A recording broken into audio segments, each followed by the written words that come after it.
वालेकुम। उम्मीद है तमाम दोस्त खैरियत से होंगे। दोस्तों, आज हमारे साथ मलक अज़मत अवान साहब मौजूद हैं, जो कि हमारे काफ़ी देरीना साथी हैं और मुख्तलिफ हमारी इन टॉपिक्स के ऊपर गोट फार्मिंग पर बातचीत भी होती रहती है। तो आज अज़मत भाई के कुछ सवालात हैं, उनके जवाबात देने की भी कोशिश करेंगे और साथ में एक सब्सक्राइबर का कमेंट्स था, क्योंकि वो आज ही आया तो अभी मेरी नज़र से कुछ देर पहले गुजरा, तो सोचा उस पर भी वीडियो बना दें। और फिर उसके बाद हम अज़मत भाई के सवाल लेंगे, मुख्तलिफ सवालात गोट फार्मिंग के हिसाब से, जो कि बुनियादी सवालात हैं। दोस्तों, भाई का एक का कमेंट्स था, भाई थे जिनका ताल्लुक़ था लाहौर के इलाके से। उनका ये सवाल था कि यार, बच्चों में मोटेलिटी को कैसे कंट्रोल किया जाए। आम तौर पर जब बकरी बच्चे देती है तो वो हफ्ते 10 दिन, 2 दिन में, 1 दिन का बच्चा एक्सपायर हो जाता है। तो कोई ऐसी बुनियादी चीज़ बता दें जिसकी वजह से उसको सर्वाइव करने में सपोर्ट मिल सके।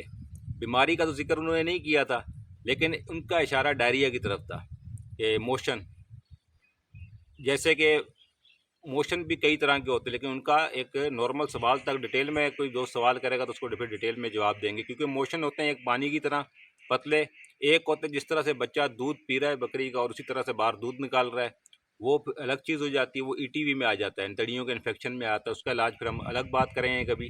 आज हम नॉर्मली बात कर रहे हैं। आप 2 से 3 चीज़ें कर लीजिए, इंशाल्लाह ये जो अर्ली मोर्टेलिटी हो रही है, ये होने से आप काफ़ी 50-60% आपके मामला सेट हो जाएंगे। आपने करना ये है कि जब बकरी का बच्चा पैदा हो, 2 से 4 दिन का जब हो, आप उसको बकरी से अलग कर लें। उसको आप बकरी के नीचे दूध मत पिलाएं, उसको आप फीडर के ज़रिए दूध पिलाना शुरू कर दें। एक तो ये याद रखें कि बकरी का जब बच्चा पैदा होता है, अल्लाह ताला की तरफ से उसके अंदर ओजरी का सिस्टम नहीं बना हुआ होता। ओजरी बनती है बकरी के बच्चे के अंदर 20 से, जब वो 25 दिन का हो जाता है तब ओजरी बनना शुरू होती है, और जब 1 माह का हो जाए तो तब उसके अंदर ओजरी मुकम्मल डेवलप हो जाती है। तो आपने यही करना है कि जब बकरी बच्चे दे, आप 2 से 3 दिन के बाद बकरी के बच्चों को अलग करके, बोतल के ज़रिए, निप्पल्स मिल जाती हैं बाज़ार में मौजूद हैं, उनके ज़रिए आप फीड करवाना शुरू कर दें। होता क्या है, मिसाल के तौर पर बकरी से सेंसिटिव जानवर है, बारिश यहाँ से 10 किलोमीटर दूर भी अगर बारिश होती है तो बकरी उसका स्ट्रेस भी लेती है। कभी आपने खुराक ज़्यादा डाल दी, कभी कम डाल दी। जिस दिन आपने खुराक कम डाली, उसी दिन बकरी ने दूध शाम को कम कर दिया। खुराक ज़्यादा डाली, दूध ज़्यादा कर दिया। अब आपको थन के ज़रिए नहीं पता कि बच्चे ने कितना दूध पिया, क्योंकि थन के अंदर से दूध पीता है, बच्चा नज़र तो नहीं आ रहा है। कभी बकरी ने ज़्यादा दूध पिला दिया बच्चे को, कभी कम पिला दिया।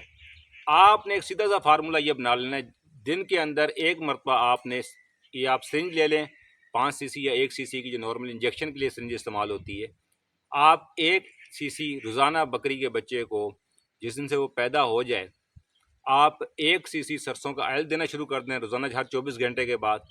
और अगर उसका आप वज़न कर लें, क्या अंदाज़ा लगा लें वज़न का, अगर 4 किलो का बच्चा पैदा हुआ है तो उसको 24 घंटे में 400 ग्राम दूध चाहिए। आप वो बोतल में निकाल के, जब फीडर आप लेंगे, फीडर के ऊपर ग्राम लिखे हुए आ रहते हैं, उसके ऊपर लकीर लगी हुई होती है, ग्राम लिखे हुए होते हैं।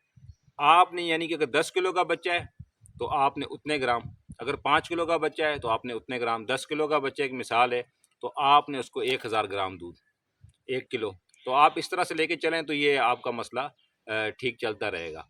अब जाते हैं हम अज़मत भाई के सवालों की जानिब। ये अज़मत भाई, अभी जैसे भी ठंडा गर्म मौसम चल रहा है, इसमें अक्सर देखा है बकरियों को बुखार और जुकाम हो जाता है, तो इसके लिए क्या दवाई है? अज़मत भाई का ये सवाल है कि आजकल रातें सर्द और दिन गर्म, जिसकी वजह से टेम्परेचर का तनाव भी जानवर लेते हैं और जानवरों को आम तौर पर नज़ला ज़ुकाम हो जाता है। नज़ला ज़ुकाम के लिए मैं आपसे 3 बातें शेयर कर देता हूँ। आपने उनमें से 2 बातें कोई भी आप पिक कर लीजिएगा, ये नज़ला ज़ुकाम का इशू ख़त्म हो जाएगा। नंबर 1, आपने जानवरों के आगे से रात मगरिब के बाद पानी नहीं रखना।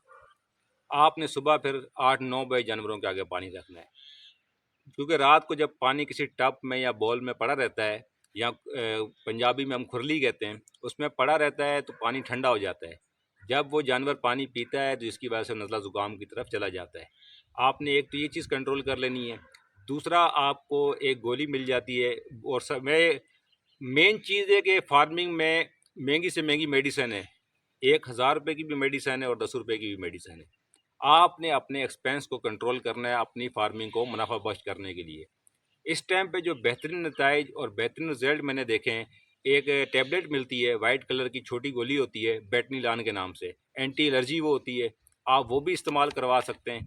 और साथ में आप उसको एक पैनाडोल, अगर ये नहीं मिलती आपको बेटनीलान, आप एक सेप्ट्रान डीएस की बड़े वाली गोली और एक पैनाडोल की गोली आप ये भी इस्तेमाल करवा सकते हैं। नज़ला और ज़ुकाम जो है ये इशू ख़त्म हो जाएगा। हाँ, अगर ये हद से ज़्यादा तजावुज़ कर जाए नज़ला और ज़ुकाम, तो फिर आपने क्या करना है, एंटीबायोटिक इंजेक्शन मिल जाता है, टाइलोपिन के नाम से भी आता है, इनक्वायर 10 भी आता है, इनक्वायर 20 भी आता है।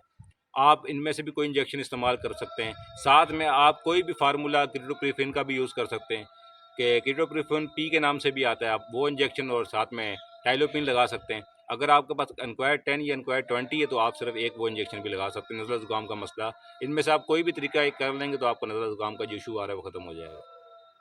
जी असमत भाई। शिराज भाई, हमारी एक बकरी थी पुरानी ना, उसको ये बीमारी हो जाती थी कि जैसे ना 2 साल 3 साल की हो गई तो बैठ के उठ नहीं सकती। आगे वो तो खैर इसमें एक्सपायर हो गई। उसके बाद जो उसकी आगे नस्ल चली है वो भी सेम यही कंडीशन है। तो इसकी क्या बीमारी है ये, और ये इलाज क्या है इसका? असमत भाई के जो सवाल है उसका मैं जवाब यूँ देता चलूँ कि इसमें हमें दो चीज़ें देखने की ज़रूरत है। एक, हमारी फीड। नंबर दो, कि विरासत में तो उसको ये चीज़ नहीं मिली।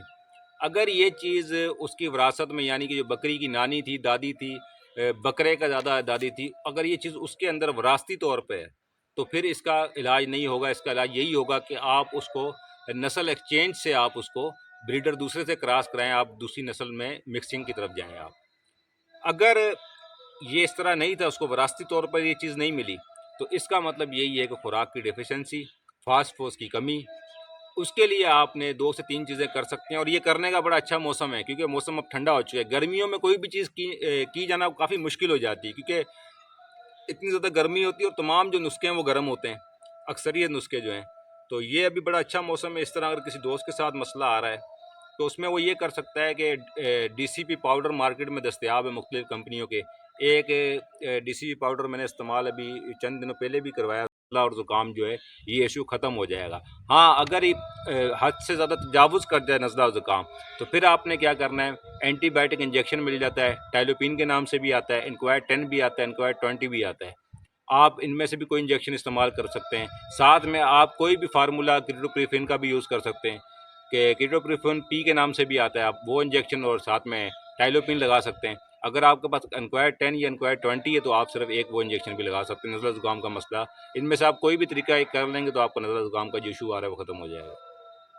जी असमत भाई। शिराज भाई, हमारी एक बकरी थी पुरानी ना, उसको ये बीमारी हो जाती थी कि जैसे ना 2 साल 3 साल की हो गई तो बैठ के उठ नहीं सकती। आगे वो तो खैर इसमें एक्सपायर हो गई।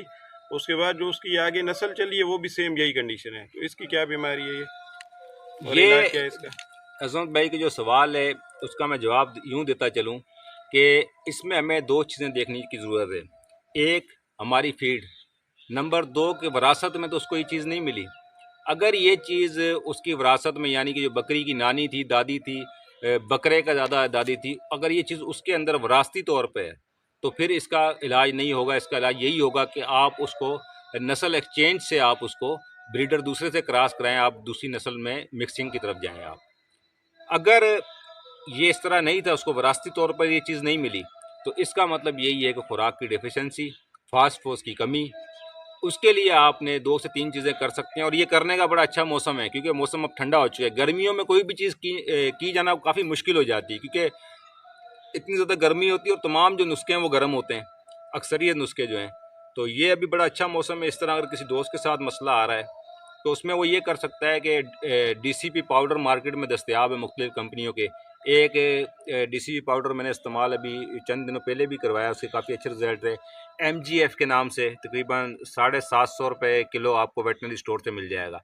रोज़ाना 1 चम्मच आप वो इस्तेमाल करवाना शुरू कर दें। जब फास्फोरस की कमी उसके अंदर आएगी तो ये जानवर जो आपका बैठ जाता है अपनी कैल्शियम डेफिशिएंसी की वजह से और फास्फोरस की कमी की वजह से, ये चीज़ नहीं आएगी। दूसरा आपने ये करना है कि आपने जो कच्चा अंडा है, आपने कच्चा अंडे का इस्तेमाल करवाना है। हफ्ते में 1 मरतबा 2 अंडे आप उसको कच्चे खिला दें, छिलकों समेत पूरा अंडे ही साबुत उसके मुंह में आप डाल दें। तो हफ्ते में 2 मरतबा आप ये करते रहें क्योंकि जो अंडा है प्रोटीन का सबसे सस्ता सोर्स भी है और सबसे ज़्यादा प्रोटीन है और इसका जो छिलका है वो प्योरली कैल्शियम है। तो आप पूरे 2 अंडे छिलकों समेत जानवरों को खिला सकते हैं। साथ में आप DCE पाउडर यूज़ करवाएं। DCE पाउडर से आपका एक मसला और भी हल हो जाएगा। एक तो अगर आपका जानवर प्रोडक्शन में दूध कम दे रहा है, वो दूध भी ज़्यादा देना शुरू हो जाएगा। और साथ में इसके अलावा तीसरा फ़ायदा भी आपको एक और हो जाएगा कि अक्सर आपने सुना होगा, सादा ज़बान में कहते हैं चक्री का मसला, कि बकरियां गोल गोल घूमने शुरू होती हैं, कुछ दिन के बाद एक्सपायर हो जाती हैं। हम नोट नहीं करते, हमारा जानवर जा रहा है, चलते चलते वो घूम जाता है, चलते चलते वो घूम जाता है। इसको चक्री की बीमारी कहते हैं। इसका इलाज पूरे मुल्क में या पूरी दुनिया में अभी इतना कोई कामयाब इलाज नहीं है। नुस्खा जात तो टोटके ही हैं, लेकिन ये डिफिशिएंसी की वजह से ही होता है, फास्फोरस की। जब आप DCE पाउडर इस्तेमाल कराएंगे, चक्री का जो मसला है आपका, ये भी ख़त्म हो जाएगा साथ में। अच्छा सिराज भाई, जैसे बकरी को घरेलू कुत्ते ने, मतलब घर के कुत्ते ने काट लिया तो कीड़े पड़ गए, जख्म खराब हो गए, तो उसका क्या क्या दवाई और क्या इलाज तजवीज़ करेंगे आप? अगर जानवर को कोई भी जहरीली चीज़, जिस तरह सांप या कुत्ता, दोनों में से कोई भी चीज़ काट लेती है, सबसे पहले इसका जो हम फार्मिंग में यूज़ करते हैं, इसके मुख्तलिफ इलाकों में मुख्तलिफ इसके इलाज किए जाते हैं। जो हमारे एक्सपीरियंस के मुताबिक है, उसके अंदर सबसे पहले जहाँ ज़ख्म हुए, आपने वहाँ पे लाल मिर्च का इस्तेमाल करना है। वहाँ पर जितनी ज़्यादा लाल मिर्च का आप पेस्ट लगा सकें, लाल मिर्च का आप पेस्ट लगा दें। साथ में आप एंटीबायोटिक इनक्वायर 10 यूज़ कर सकते हैं, टाइलोपिन भी यूज़ कर सकते हैं। ये लगाने के साथ ही आपने उसको क्योंकि जिस जगह पे भी जानवर उसको काटेगा, उस जगह पर उसको स्वेलिंग भी होगी और उसको जरासीम भी फैलेंगे और ज़ख़म भी जल्दी ठीक नहीं होगा। तो उसके लिए आपने एक तो एंटीबायोटिक इंजेक्शन इनक्वायर 10 का इस्तेमाल या इनक्वायर 20 या टाइलोपिन कर देना है। और साथ ही में आपने सूजन को कम करने के लिए और ज़ख़म को ठीक जल्दी करने के लिए आपने पेनिसिलिन इस्तेमाल कर लें। पेनिसिलिन नहीं कर सकते तो एक और कंपनी का पनोक्सिल आता है, आप वो भी यूज़ कर सकते हैं। अगर ये भी आपको आपके इलाके में दस्तयाब नहीं तो ओसोपेन के नाम से आता है, वो भी इस्तेमाल कर सकते हैं। और बकरी जैसे कहीं टकरा गई है, किसी जगह पे सींग मारा, उसका सींग टूट गया, खून भी आना शुरू हो गया, जख्म खराब हो रहा है, तो उसका क्या ट्रीटमेंट है? अजमत भाई का ये सवाल है कि अगर बकरी का सींग जड़ से टूट जाए, यानी कि एक अंदर खड्डा टाइप बन जाए और ब्लीडिंग हो रही हो, तो उसके लिए हम क्या कर सकते हैं। ख़ास तौर पर ये मसला 2-3 वजूहात से आता है। एक तो जब जानवर बूढ़ा हो जाता है, उसके सींग और दांत जब कमज़ोर होना शुरू होते हैं, वो हल्का सा भी किसी चीज़ का टकरा जाए तो ये मसला आ जाता है। या फिर जो जानवर अपनी फुल जवानी में होता है, तो वो मस्तियाँ उछल कूद ज़्यादा करने की वजह, गिर जाने की वजह से आता है, दूसरे जानवर से लड़ जाने की वजह से ये अक्सर हो जाता है। तो इसके लिए जो इस्तेमाल किया जाता है, इसके लिए देसी और एक मेडिकल दोनों ट्रीटमेंट मिक्स करके इस्तेमाल किए जाते हैं। आपने इसके लिए क्या करना है, मेथरे आपको मिल जाएंगे, आप पंसारी से वो ले लें। मेथरे क्योंकि बहुत ज़्यादा सख्त होते हैं, आप घर पे इसको पीस नहीं सकेंगे। पंसारी के पास जो मशीन होती है, उसी के ऊपर इसका आपने बारीक पाउडर करवा लेना है। इतना बारीक पाउडर जिस तरह के मुंह पे लगाने वाला टेल्कम पाउडर होता है। आपने मेथरों को इस तरह से पिसवा लेना है। थोड़ा सा आपने गुड़ ले लेना है, थोड़ा सा चूना ले लेना है। इसमें हल्का सा जब आप पानी शामिल करने की ज़रूरत आपको नहीं पड़ेगी, अगर आपके पास गुड़ सही है। अगर गुड़ ठीक नहीं है तो मामूली सा उसमें आप पानी शामिल करें इन 3 चीज़ों के अंदर, मेथरे, गुड़ और चूना। इसकी आप यानी कि एक पेस्ट सा बन जाएगा। पेस्ट आपने जानवर का जो ज़ख़म हुआ है उसके अंदर जितना ज़्यादा अंदर तक आप उसको पंच कर सकें, अंदर तक आप उसको करके बिल्कुल बराबर कर दें। 3 से 4 घंटे जब गुजरेंगे, क्योंकि उसके अंदर चूना शामिल है। चूना एक तो जरासीम कुश होता है, दूसरा वो कीड़े नहीं लगने देगा, तीसरा वो एक प्लस्तर टाइप बन जाएगा। जब प्लस्तर टाइप बन जाएगा, उसके ऊपर मक्खियाँ बैठें, कुछ ही बैठें, तो वो उसमें कीड़े पड़ने का सवाल ही पैदा नहीं होता। फिर उसको दर्द से निजात के लिए फिर आप कोई भी पेन किलर इंजेक्शन इस्तेमाल करवा सकते हैं। जैसे कि पहले भी मैंने ज़िक्र किया, पेनिसिलिन भी आप करवा सकते हैं, ओसोपेन का भी इंजेक्शन आप इस्तेमाल करवा सकते हैं। तो वो आप 3 दिन इस्तेमाल भी करवा सकते हैं, 3 से 5 दिन भी इस्तेमाल करवा सकते हैं, तो ये मसला ठीक हो जाएगा। जैसे आमतौर देखने में आया है, बकरियों का टेम्परेचर लो हो जाता है। अब टेम्परेचर लो हो जाए तो उसकी क्या ट्रीटमेंट है? बकरियों का जो टेम्परेचर है वो